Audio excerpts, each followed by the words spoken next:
of all the things in the world, of all the things that a human being can do,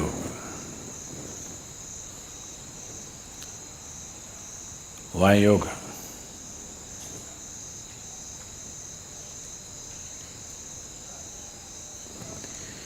Everything that human beings can do is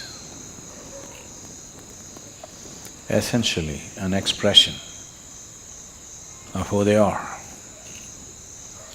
Somebody sings a song, somebody dances, somebody writes a book, somebody paints a picture. Whatever else we do is an expression of who you are. You may be conscious of it, you may be unconscious of it, but still everything that you say, everything that you do, everything that comes out of you is essentially an expression of who you are.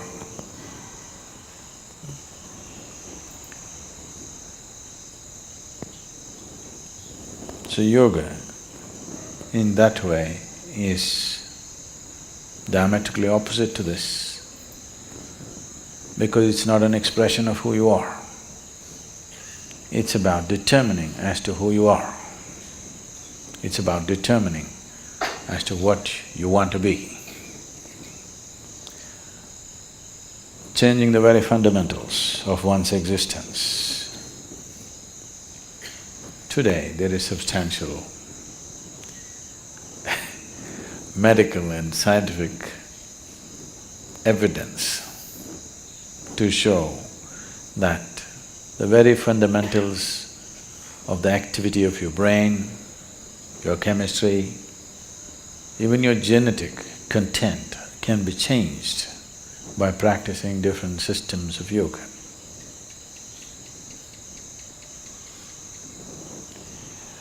This needed no confirmation because we've always witnessed this. But today there is scientific data to prove this. So this is not an expression of who you are, this is about determining the nature of who you wish to be, changing the fundamental ingredients which has made you who you are.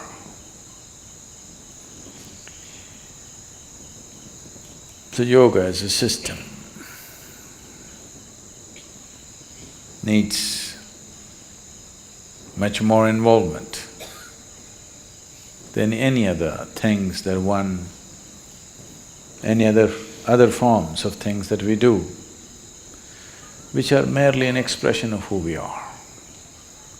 If you find full expression through any particular activity, it may also leave you somewhat transformed. If you cook with all your heart, some transformation may happen. Yes, taking care of a cow can change your life, you know. If you sing with all your heart, some transformation may happen. If you dance with all your heart, some transformation may happen. But that is only a certain impact that is happening because of absolute involvement in a particular activity.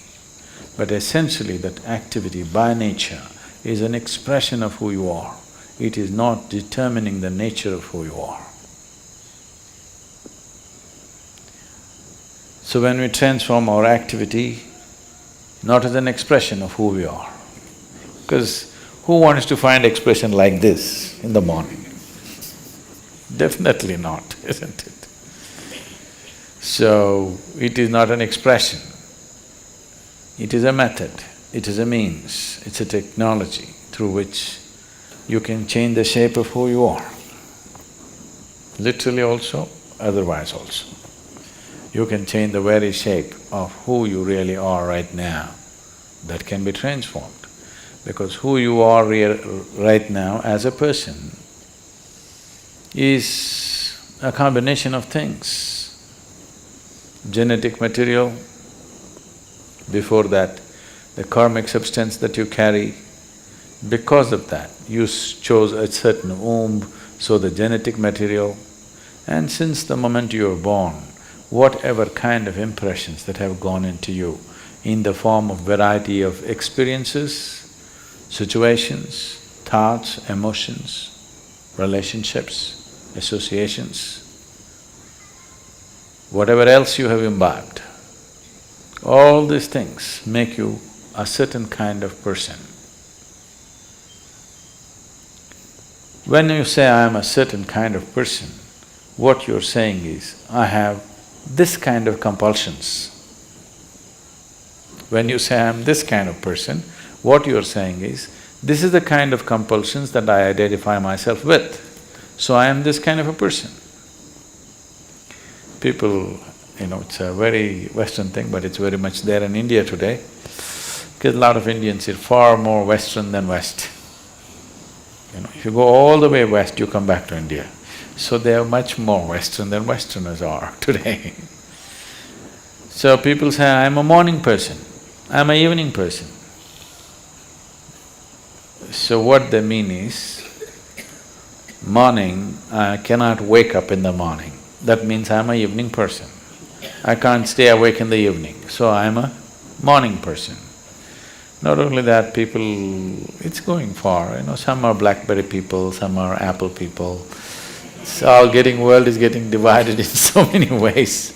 They're not just instruments that you use and keep it down, it's… you get identified with it. So there are chapati people, there are rice people, there are dosa people, there are idli people, all kinds. So, what kind you are is essentially a certain type of compulsions. So you set yourself into the process of yoga because you don't want to be this kind or that kind. That you will be the kind that you're required to be in a particular moment. If it's morning, you're a morning person. If it's evening, you're a evening person. If you're not required to be a person, you're not a person. That is, you become flexible. This flexibility, we start working with your body to start with. Afterwards, it should come to every aspect of your life. Your physical structure, your psychological structure, your emotional structure, your karmic structure, everything should become flexible, that it can be whatever it is required to be. It is not stuck being this way or that way. So yoga as a process, yoga as a method, yoga as a technology, yoga as a science is essentially to break the limitations of a certain concretization that happens, which we call as personality. To evolve from being a person to a presence.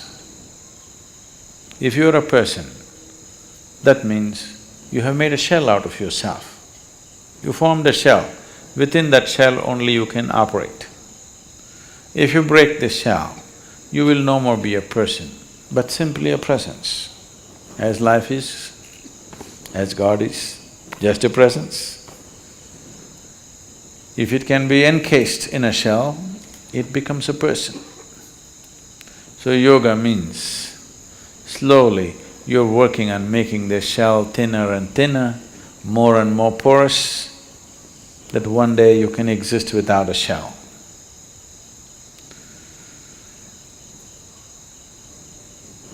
So essentially, in your experience, yoga means morning.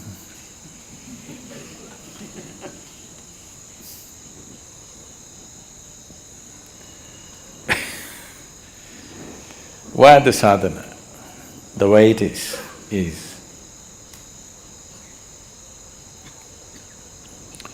all aspects of physicality are cyclical in the universe. Planets are going around the sun, the solar system are moving, everything in the galaxy, in the cosmos is cyclical. The more and more you're identified with your physical system, the more and more cyclical you are also.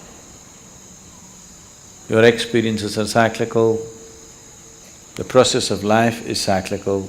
If you watch carefully enough, even the situations that you face in your life come in cycles. So yoga means, on one level, to break the cycle of life. What is a circle right now? We want to open it up and make it a straight line. Because if you're going in circles, if I say you're going in circles, what does it mean to you? You're not going anywhere. It just gives you an impression that you're going somewhere, but you're not really going anywhere, you're going through the same thing again and again. So yoga means to open up the circle and stretch it out like a straight line, that if you follow the line, you go somewhere, you're not going round and round. Nature is not going to release you so simply. You have to work at it and work at it and work at it. Otherwise, you must be happy doing the circle. A circle also can be described as a circus. If you become conscious, the whole thing looks like a circus. If you are not conscious, you can only see 3 feet in front of you, then it's all real. If you can see the whole circle of your life, suddenly it becomes like a circus. Once you realize it's a circus, you don't want to go through the circus again and again. Only if your vision is too limited, you can see only 3 feet in front of you, everything is real for you. If you open up and see the whole circle the way you're going, it looks like a circus and definitely you don't want it to continue forever, you want to do something about it. So these cycles, these repetitive cycles of compulsiveness is coming because there are various types of memories in the system. Memories, karmic memories, information essentially means memory, isn't it? It is the foundations of information that we carry which has constructed this body the way it is. To live in it and not to be off it will not come easy. I'm not saying it's difficult, but it needs to be worked at.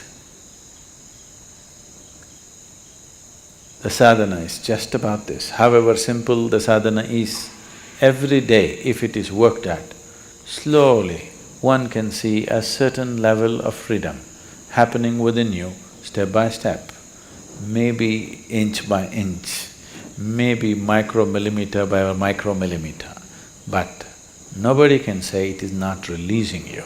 It will slowly release you. If you want to go rapidly, a lot more to do. You don't mind going slowly, something to do.